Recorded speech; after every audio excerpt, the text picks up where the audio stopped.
नमस्कार प्रिय विद्यार्थियों। अब इस वीडियो में हल करेंगे हम प्रश्न संख्या 3 का गा से। ठीक है, और ये अनसॉल्व पेपर सेट 3 है और इसके जो 3 का खा तक हम इसके पहले भाग जो बना है उसमें बता चुके हैं। इसमें हम 3 का गा से स्टार्ट करेंगे और ये अनसॉल्व पेपर हम पूरा का पूरा हल करवा रहे हैं वर्ष 2022 का। तो वो वीडियो देखना चाहते हैं तो आप चैनल की प्लेलिस्ट पर जाकर के देख सकते हैं, या तो डिस्क्रिप्शन बॉक्स में जाकर के देख लेंगे तो लिंक मिल जाएगी। तो डिस्क्रिप्शन बॉक्स और चैनल की प्लेलिस्ट को चेक ज़रूर करें एक बार हमारे कहने से, यदि आपको और कई सारे वीडियोस चाहिए तो। ठीक है, तो हल करते हैं सवाल नंबर 3 का गा से। 3 का गा जो है कह रहा है, वह अनुपात ज्ञात कीजिए जिसमें बिंदु P -3, P बिंदुओं A -5, 4 और B -2, 3 को मिलाने वाली रेखा को विभाजित करता है। P का मान भी ज्ञात कीजिए। तो यहाँ पर हमसे P का मान भी पूछा है और ये दिए गए हैं कि वह अनुपात ज्ञात कीजिए। तो इसको हल करने के लिए हम क्या करते हैं, सबसे पहले एक रेखा खींच लेते हैं। ठीक है ना, ये मान लिया ये बिंदु है A और ये B मान लेते हैं। A के निर्देशांक कौन से दिए, -5, -4। ठीक है ना, तो इसको लिख लो -5, -4 और B का दे रखे -2, -3 -2, 3 और एक अगला बिंदु है, कौन सा है वो, P। ठीक, P बिंदु है ये, और P के जो निर्देशांक दे रखे हैं वो दिए हैं -3, P। ये तो कहा है P का मान ज्ञात कीजिए, और ये किस P बिंदु जो है ना किस अनुपात में विभाजित कर रहा है वो अनुपात भी हमें ज्ञात करना है। तो मान लेते हैं ये अनुपात हो गया हमारा n, ये हो गया n। ठीक, m और n अनुपात में विभाजित कर रहा है। ठीक, तो सबसे पहला काम है हमें इस सवाल में क्या कहा है, मिलाने वाली रेखा खंड को किस अनुपात में विभाजित करता है, अनुपात भी हमें ज्ञात करना है। ठीक है ना, वह अनुपात ज्ञात कीजिए कहा है, तो अनुपात ज्ञात करने के लिए सूत्र लगा देंगे। सबसे पहला काम है ना, तो एक सूत्र होता है m/n के अनुपात में विभाजित करने वाले रेखाखंड, नहीं, अनुपात में विभाजित करने वाले बिंदु के निर्देशांक,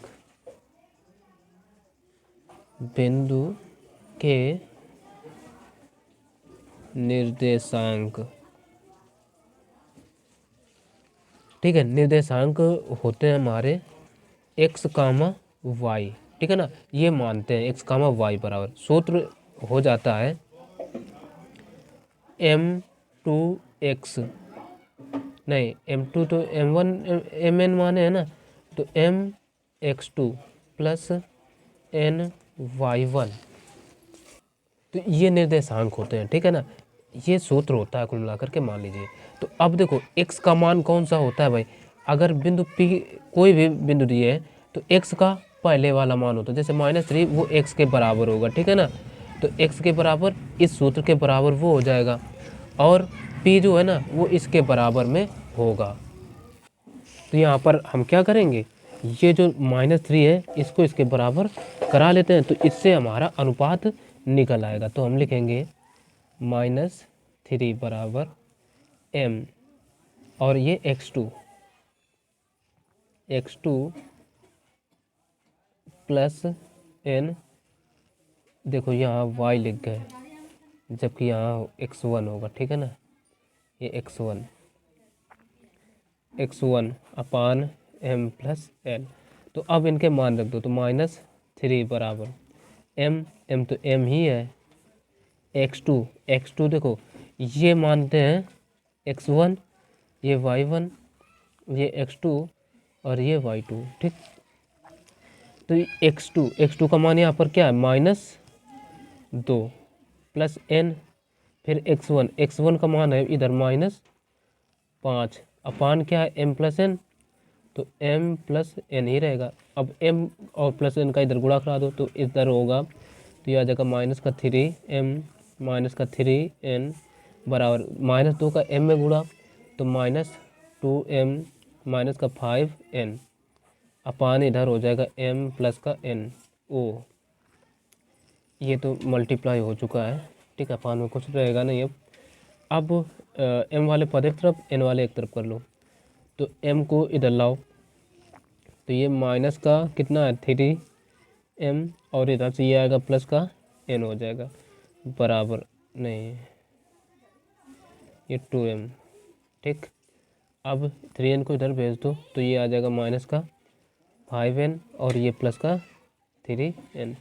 तो अब 3 में 2 लेस कर दो तो ये बचेगा केवल m बराबर इधर से, अब 5 में 3 लेस कर दो तो माइनस के 2n, ठीक। तो n को इसके बटे ले आओ तो m अपान n बराबर आ जाएगा माइनस का 2 अपान 1, ठीक है ना। अभी हम थोड़ा दुकान में बैठे हुए वहीं वीडियो ये बना रहे हैं तो काफ़ी इधर उधर का दिमाग भी देना पड़ता है, ठीक। तो ये m अपान n हो गया इतना, तो ये अनुपात हमें पता चल गया कि m अपान n बराबर इतना आ गया। अब हमसे क्या कहा है, तो कहा है यहाँ पर p का मान भी ज्ञात कीजिए। तो p का मान ज्ञात करने के लिए अब ये जो p है यानी y बराबर p होगा, तो y को इस वाले सूत्र के बराबर कर देना है। तो सीधे हम लिख देते हैं y बराबर क्या हो जाएगा my2 प्लस ny1 अपान m प्लस n। तो अब इसमें रख दो मान, तो y का मान क्या रखेंगे p बराबर m। अब देखो y2 बराबर क्या रखेंगे 3 और y1 बराबर -4, तो इंटू 3 प्लस n, y1 का मान रखेंगे -4 अपान m प्लस n, ठीक है ना। तो इधर से m अनुपात n का अगर हम निकालें तो m अनुपात n बराबर 2 यानी -2 अनुपात 1 आ जाएगा, ठीक। ये नहीं इधर से माइनस तो ये -m बराबर माइनस ये कट ही जाएगा तो माइनस रहेगा नहीं, ठीक है, ये रहेगा। तो अब देखो 3 का इधर हम अगर यदि मल्टीप्लाई करें मान रख देते हैं, m का मान रखेंगे 2, तो p बराबर 2 इंटू 3 माइनस नहीं प्लस है प्लस n का मान 1 रखेंगे तो 1 इंटू -4 अपान 2 प्लस 1, तो 2 3 6 माइनस 1 दूना 1 चौके 4 माइनस के 4 अपान 3, तो 6 में 4 के बचे 2 बटे 3 यानी p बराबर यही आ गया आंसर। तो आंसर हो गया, ठीक है। तो अब अगला सवाल देखते हैं भाई। प्रश्न संख्या 3 का घ, वो कह रहा है एक धातु के ठोस गोले की त्रिज्या 3 सेंटीमीटर है, इससे 0.4 सेंटीमीटर व्यास का समान अनुप्रस्थ काट का तार बनाया जाता है, खींचा जाता है, तार की लंबाई ज्ञात कीजिए। तार की लंबाई हमसे पूछी गई है। तो चलो इसको हल करने के लिए सबसे पहले क्या कहते हैं, एक हम चित्र बनाते हैं। चित्र क्या क्या का एक ठोस धातु के गोले की त्रिज्या। तो सबसे पहले देखो अगर हम मान के चलें गोला बनाना तो काफ़ी मुश्किल होता है, लेकिन एक हम ये इस तरीके का बना करके समझा रहे हैं। गोले की त्रिज्या कितनी दे रखे हैं 3 सेंटीमीटर है, ये यहाँ से यहाँ तक है 3, इसकी त्रिज्या को हम ये r मान लिया, ठीक है ना, r बराबर ये है, ठीक। फिर कह रहा है सेमी इससे 0.4 सेंटीमीटर व्यास का, यानी इसी से 0.4 सेंटीमीटर व्यास का क्या बनाया जा रहा है, तो इससे क्या है बेलन बनाया जा रहा है। बेलन का देखो कहा है कि 0.4 सेंटीमीटर व्यास का समान अनुप्रस्थ काट का तार खींचा जाए। तार कैसा होगा? बेलन के आकार का ही होगा, यानी बेलन बनाया जा रहा है। ठीक है, तो जिसका व्यास कितना है? 0.4 सेंटीमीटर। ठीक, तो अब हम यहाँ पर क्या करेंगे? ये चीज़ तो समझ में आ गई कि यदि ये गोला है, गोले का आयतन इसी से ये बेलन बन रहा है, तो बेलन का आयतन, दोनों का आयतन जो होगा वो होगा बराबर। तो बस दोनों के आयतन को हमें बराबर करा देना है, उत्तर आ जाएगा। तो कुछ चीज़ें लिखना पड़ेगा, लिख लेते हैं। यहाँ पर हम लिखेंगे गोले की त्रिज्या को स्मॉल r बराबर 3 सेंटीमीटर। अच्छा, ये बेलन है, बेलन का हमें व्यास दिया है, तो यह हम तार को लिख लेते हैं। तार का व्यास बराबर 0.4 सेंटीमीटर, या इसी को कन्वर्ट करें, इसको हम कैपिटल R मान ले रहे हैं। ठीक है ना, तो कैपिटल R बराबर, अगर सेंटीमीटर अभी शून्य में है तो शून्य से अगर हम बदलें तो 1/10 सेंटीमीटर कर सकते हैं। ये हो गया इतना। तो और तार की लंबाई हमसे पूछा है, देखो तार की लंबाई क्या की, लंबाई को मान लो, तथा माना तार की लंबाई बराबर L या H, कुछ मान ले, H मान लेते हैं। ठीक, तब क्या होगा? हम कह सकते हैं प्रश्नानुसार क्या हो जाएगा? गोले का आयतन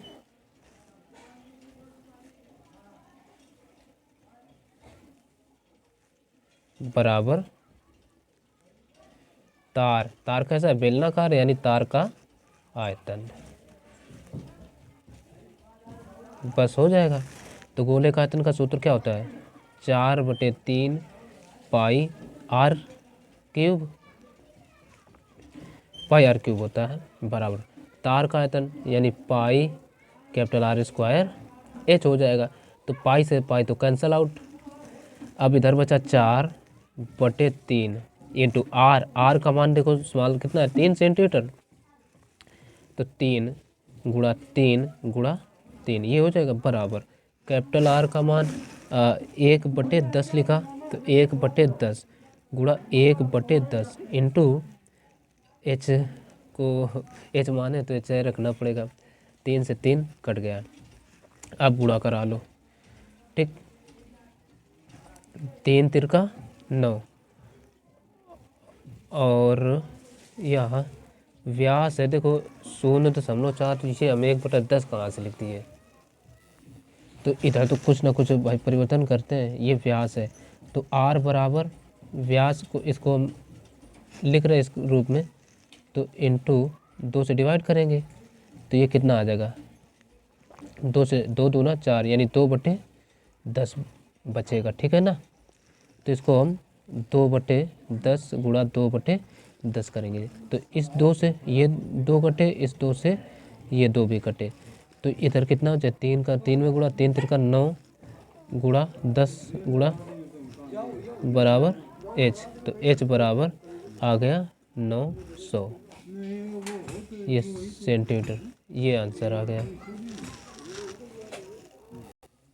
अब देखते हैं प्रश्न संख्या 4 का 4 का जो है वो क्या कह रहा है, और ये ध्यान कि ये भी प्रश्न 2 अंक का है, प्रत्येक अंक। ठीक है ना, कर बिना लंबी विभाजन प्रक्रिया किए दिखाइए कि परिमेय संख्या 66/180 शांत दशमलव है या अशांत आवर्ती दशमलव है।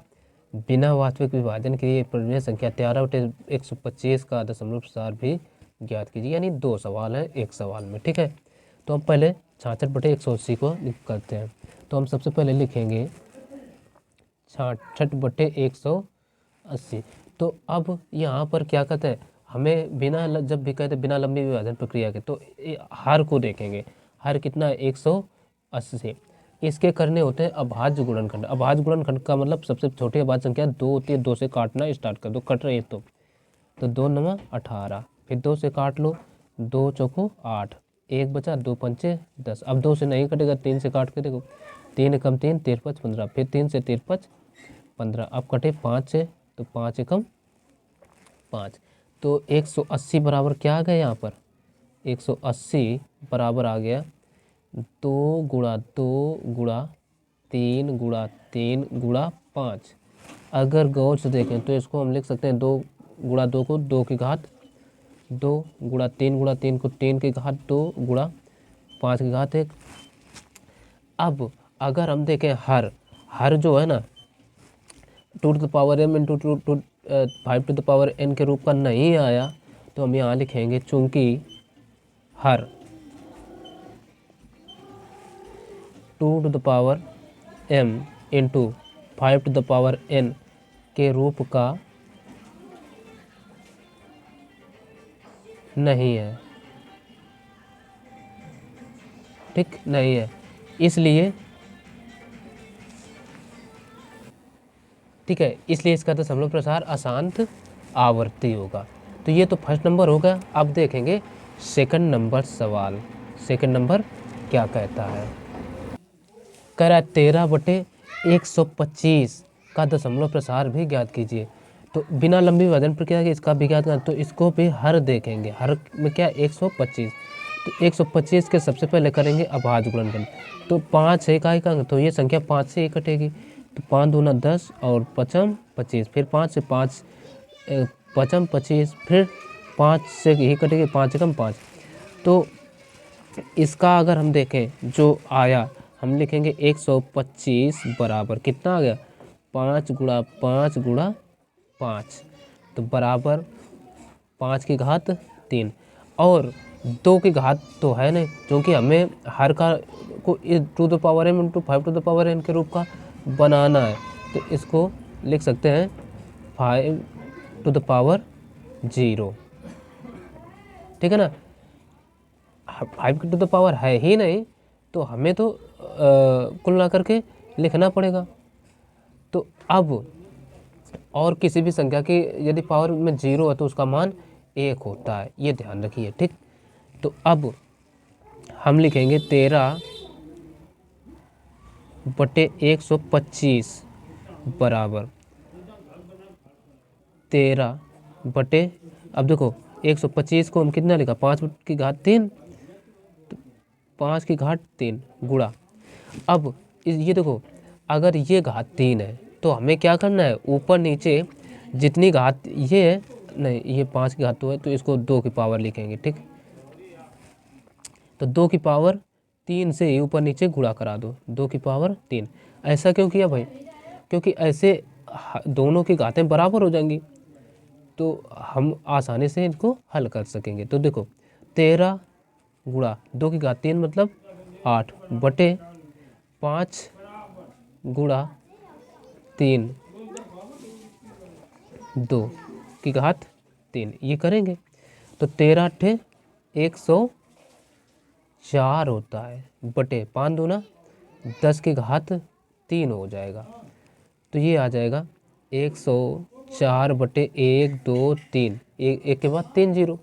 तो इसको अगर हम आगे और फर्दर सॉल्व करें तो 3 अंक पर लग जाएगा ऊपर 0.104, और यही हो जाएगा इसका आंसर, ठीक।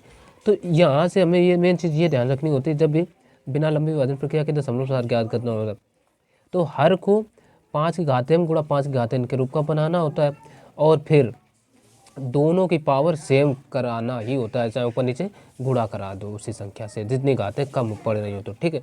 और फिर बस हर के नीचे 0 0 आ जाते हैं, और इसको हम आसानी से हल कर देते हैं, ठीक है। तो अगला नंबर अब देखेंगे।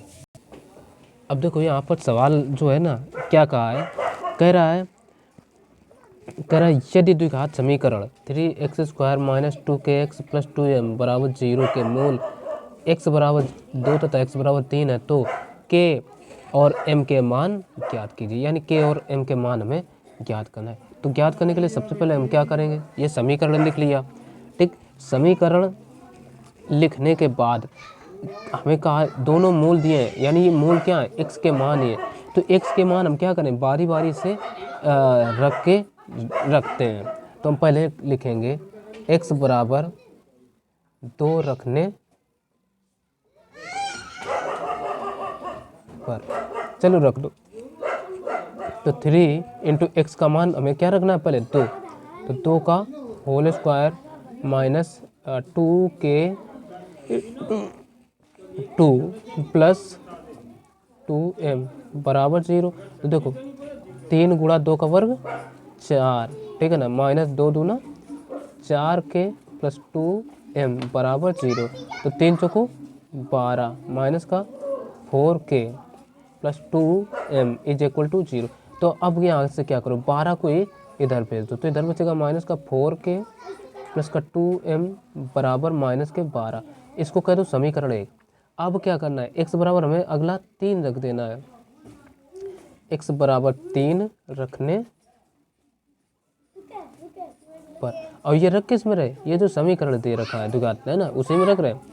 तो हम रखेंगे 3 इंटू 3 का whole square minus 2k into 2 और प्लस का 2m है, तो प्लस 2m बराबर 0। तो देखो 3 इंटू 3 का स्क्वायर कितना हो जाएगा 9 माइनस 2 दूना 4k plus 2m is equal to 0। तो 9 3 का 18 माइनस यहाँ 3 रखना था हमें, तो 3 दूना 6 होगा, 6k plus 2m is equal to 0 समीकरण 2। अब क्या करो, 1 और 2 को हल कर लो।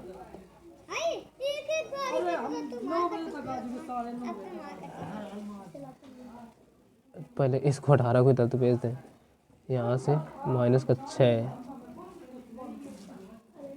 6 के है, तो माइनस 6k प्लस 2m बराबर माइनस के 18 समीकरण 2 ये 2, इसको हटा दो, लिख लो भाई। समीकरण 1 व 2 को हल करने पर, चलो हल कर लेते हैं भाई। पहला दे रखे हैं माइनस का 4k प्लस 2m बराबर माइनस 12 और ये माइनस का 6k प्लस का 2m बराबर माइनस 18। तो अब क्या करूँ, देखो अगर 2m देखें इसके गुणांक समान है तो इसको हम क्या करें, घटाने पर कट जाएंगे। तो घटाने पर काटते हैं तो ये माइनस और ये माइनस, ठीक। तो ये माइनस माइनस प्लस हो गई, ये प्लस, 6 में 4 गए बचा 2k बराबर 18 में 6 गए, कितने बचे 18 में मतलब 12 गए, तो बचे 6। तो यहाँ से k is equal to 2 3 6, k का मान तो 3 आ गया। अब ये k का मान समीकरण 1 में रख दो, तो ये कहते हैं हम k का मान समीकरण 1 में रखने पर, चलो रख दो, तो कितना है -4 इंटू 3, के का मान कितना है 3 plus 2m is equal to minus के 12। तो अब मान ये हमें आया किसका है, 4 तो है ये, और के का मान हमें रखना है, तो ये 4। तो देखो 4 तय 12, ठीक है ना। देखो एक मिस्टेक क्या हो गई यहाँ पर, 9 त्रिक कितने होते हैं 27, तो यहाँ होगा 27, ठीक है। तो ये 27 होगा, जहाँ 27 है यहाँ 27, या ऐसा करें इतना हम काट ही देते हैं इस सवाल को। तो ये क्या करते हैं, इतना काट के दोबारा कर ही देते हैं, ठीक है। दोबारा करने का मतलब है ये नए पेज पर। तो अब देखो यहाँ से हमने क्या किया, ये जो k का मान है x बराबर क्या रख रहे हैं 3 रखने पर तो जब रखेंगे तो ये आ जाएगा 3 इंटू 3 का होल स्क्वायर माइनस कितना था समीकरण 2 और ये k इंटू एक्स था, x के स्थान पर हमें 3 प्लस का 2m इज इक्वल टू 0 ये रखेंगे, इतना हो गया। तो अब देखो 3 गुणा 3 का वर्ग 9, ठीक, माइनस 2 3 6k प्लस का 2m इज इक्वल टू 0। तो 9 त्रिक 27 माइनस 6k प्लस का 2m इज इक्वल टू 0। 27 को इधर भेज दो तो इधर आएगा माइनस का 6k प्लस का 2m is equal to minus का 27। ठीक, तो अब इसको कह दो समीकरण 2। अब क्या करो, समीकरण 1 और 2 को हल कर लो। तो यही हम लिखते हैं, समीकरण 1 व 2 को हल करने पर तो चलो हल करते हैं। तो हल में लिखें माइनस का 4k प्लस का 2m is equal to minus के 12 और ये माइनस का 6k plus 2m is equal to minus के 27। तो अब इनको देखो, जब विगुणांक समान हो तो घटाने पर कटता है, ठीक है, असमान हो तो जोड़ने पर। तो घटाने पर काटेंगे, घटाने पर तो ये माइनस माइनस प्लस, ये माइनस और ये प्लस, तो ये कट जाएगा। तो ये देखो इधर कितना हो जाएगा, 2, ठीक है ना। 6 में 4 लेस हो जाएंगे, 2 बचेगा और ये कट ही गए तो बराबर इधर से 27 में 12 लेस कर दो, कितना हो जाए 15 बचा। तो अब यहाँ से 2 को इधर भेज दो तो यहाँ से k इक्वल टू आ जाएगा 15/2, ये मान आया। अब ये k का मान समीकरण 1 में रख दो। तो लिख दो k का मान समीकरण 1 में रखने पर, तो रख दो समीकरण 1 ये है माइनस का 4k plus 2m is equal to minus के 12। तो देखो माइनस 4 इंटू के का मान आ गया 15/2 प्लस का 2m is equal to minus के 12। 2 एकम 2, 2 दूना 4, तो ये आ गया माइनस के 15 दूना 30, है ना, प्लस का 2m is equal to minus के 12। 30 को इधर भेज दो तो इधर बचेगा 2m बराबर माइनस 12 प्लस के 30। तो यहाँ से 2m इज इक्वल टू 30 में 12 लेस कर दो, बचे 18। तो यहाँ से m बराबर आ जाएगा 18/2, 2 एकम 2, 2 नवा 18, ठीक। तो m बराबर 9 आ गया। तो जो मान k और m के ज्ञात करने थे तो हम लिख सकते हैं, अतः k बराबर 15/2 कामा m बराबर 9। यही हो गए आंसर, ठीक है। तो अब अगला नंबर देखते हैं।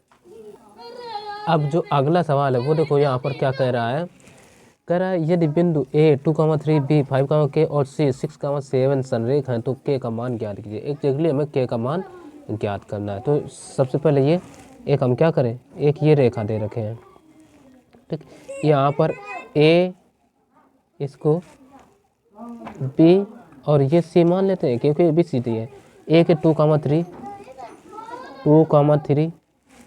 B के 5, और C के 6,7, K का मान ज्ञात करना है। तो एक कंडीशन हमेशा याद रखिए, पहले तो इसको x1 y1, इसको x2 ये y2, ये x3 और ये y3 मान लो, ठीक है ना। कंडीशन याद करो, जब भी बिंदु संरेख हो, संरेख होने का मतलब है जो त्रिभुज इनसे नहीं बन सकता, यानी त्रिभुज का जो क्षेत्रफल हम निकालेंगे वो क्या आएगा, 0 के बराबर आ जाएगा। तो इसलिए ऐसा हम करते हैं। तो इसके लिए हम लगा सकते हैं और दिखा देंगे, चूंकि बिंदु संरेख हैं, इसलिए x1 into y2 minus y3 plus का x2 into y3 minus y1 plus x3 into y1 minus y2 और इसके बराबर क्या आएगा, 0। यानी जो त्रिभुज का क्षेत्रफल होगा वो 0 के बराबर हो जाएगा। बस वैल्यू पुट कर दो। x1 का मान देखो कितना है, 2 इंटू y2 का मान क्या है, k, माइनस y3 का मान है 7 प्लस x2, तो x2 का मान है 5 इंटू y3 का मान है 7 माइनस y1 का मान है 3, यही तो है 7 है ना, y3 का मान 7 और y1 का 3, फिर प्लस x3 का मान 6 इंटू y1 का मान है 3 माइनस y2 का मान है के इज इक्वल टू किसके 0 के। तो अब देखो 2 का अंदर गुणा कराओ, 2 के माइनस 2 सत्ते 14 प्लस, अब देखो 7 में 3 गए, कितने बचे 4, तो 4 5 को 20 लिख सकते हैं, प्लस 6 का 3 में 6 3 18 माइनस 6 के इज इक्वल टू 0। अब देखो, अब हम 2 में 6 के लेस कर दो तो बचे कितने 4 के, तो 4 के वो भी माइनस के, ठीक। अब देखो 20 में 14 लेस कर दो 6 बचे, तो 18 6 24 प्लस के 24 इज इक्वल टू 0। तो यहाँ से 24 को इधर भेज दो, तो माइनस का 4 के इज इक्वल टू माइनस 24 बचेगा, माइनस माइनस कैंसिल आउट, तो यहाँ से के इज इक्वल टू आ जाएगा 24/4, 4 एकम 4 4 छंग 24, यानी के इज इक्वल टू 6। ये इसका हो गया इस सवाल का आंसर, ठीक। तो आशा है ये सवाल अच्छे से समझ में आया होगा। अब देखिए यहाँ पर अगला जो सवाल है वो क्या कर रहा है, जरा सुनिए। कह रहा है चित्र में OACB यहाँ पर डी होना चाहिए, ठीक है ना, CD केंद्र O और त्रिज्या 3.5 सेंटीमीटर वाले एक वृत्त का चतुर्थांश है। चतुर्थांश होने का मतलब है ये कोण कितना होगा 90 अंश हो जाएगा, ठीक है ना। है यदि OD बराबर 2, यानी यहाँ से यहाँ तक की दूरी 2 सेंटीमीटर दे रखे हैं, ठीक। तो छायांकित भाग का क्षेत्रफल ज्ञात कीजिए, यानी ये छायांकित भाग ये वाला जो है इसका हमें क्षेत्रफल ज्ञात करना है, ठीक। तो ज्ञात करते हैं भाई। तो हमें त्रिज्या कितनी दे रखे हैं 3.5 सेंटीमीटर, यानी यहाँ से 3.5 सेंटीमीटर, तो ये वाली भी भाग 3.5 सेंटीमीटर होगा ना। तो हम लिखेंगे, सबसे पहला काम है हमारा छायांकित नहीं त्रिज्य खंड है ना, तो लिखेंगे त्रिज्य खंड OACBD की त्रिज्या बराबर कितनी 3.5 सेंटीमीटर। तो 3.5 को यदि कन्वर्ट करके लिखें 7/2 सेंटीमीटर लिख सकते हैं, ठीक। इतना हो गया। अब आओ देखो, हमें ये जो थीटा है कोण, ये कितना देगा 90 अंश, तो इसको लिखेंगे थीटा बराबर 90 अंश। तो अब हमसे छायांकित भाग का क्षेत्रफल निकालें। छायांकित भाग का क्षेत्र निकालने के लिए क्या करें, इस त्रिज्य खंड का क्षेत्रफल निकालें, उसमें इस त्रिभुज का क्षेत्रफल घटा दें और उत्तर जो है वो आ जाएगा। तो हम लिखेंगे सीधे त्रिज्य खंड का क्षेत्रफल, त्रिज्य खंड OACB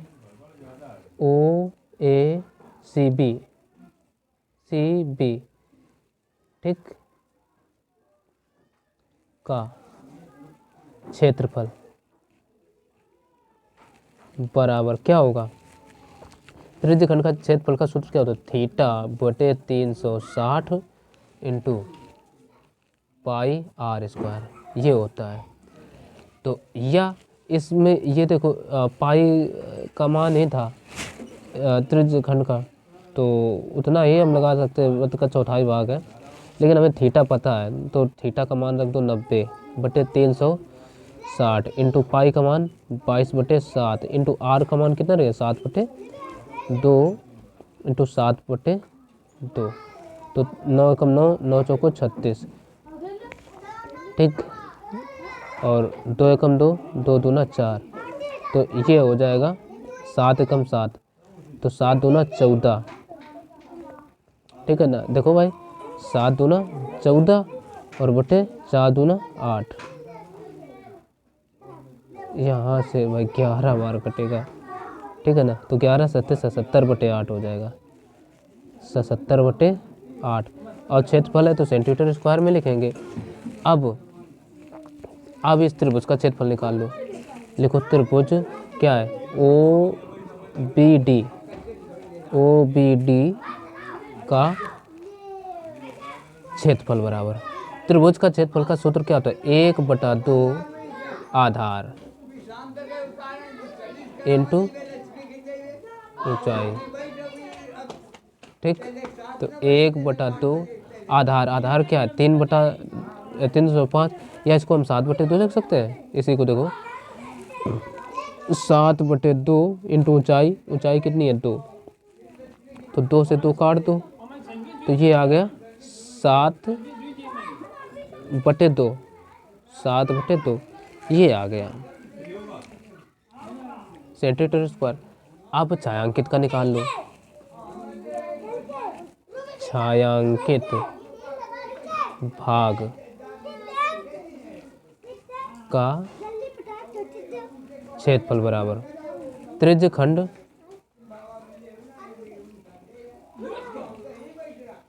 का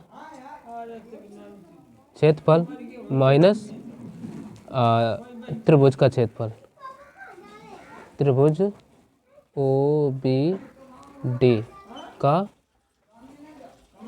क्षेत्रफल। तो त्रिज्य खंड का क्षेत्रफल कितना आया, 77/8 माइनस त्रिभुज का 7/2। अब देखो अगर हम इसका हर बराबर करा लें, हर बराबर कराने का मतलब इसी में करा दो, 4 से गुणा, ठीक है, इंटू 4, तो हर बराबर हो जाएगा। तो ये आ जाएगा 77/8 माइनस 7 चौक 28/8, हर समान है, एलसीएम ले लो 8, तो 77 में 28 लेस कर दो, तो 17 में 8 गए, बचे 9, इधर बचे 6 में 2 गए, बचे 4, 49/8 सेंटीमीटर स्क्वायर। और यही इस सवाल का हो गया आंसर, ठीक है ना। तो इस वीडियो में इतना ही, बाकी अगले सवाल अगले वीडियो में बताएंगे।